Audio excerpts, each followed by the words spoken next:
আব্বা আব্বা আমি তো পরীক্ষা দিতাছি, সব পরীক্ষা ভালো হয়েছে। কালকে আমার গণিত পরীক্ষা, কিন্তু গণিত তো আমার মাথার মধ্যে ঢুকে না। অন একটা কিছু করে দাও। আগের মতো তো বুদ্ধি খেলে না মাথা, তারপরও তোর একটা বুদ্ধি দেই। তোর বইয়ের পাতাগুলা ছিঁড়ে লেগা আর এক বোতল পানি লেগা। পানির বোতল দিয়ে কি করবা? আচ্ছা যাই হোক, আমার তো দরকারি, আমি গেতাছি। আব্বা এই যে পানি আর এই যে পাতা নেও। लेकिन ये साला कर क्या रहा है यहाँ पे।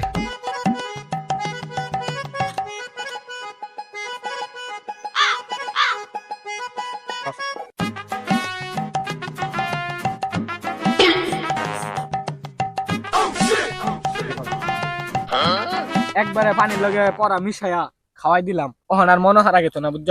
অন যা লিখবি সব পাস একবারে।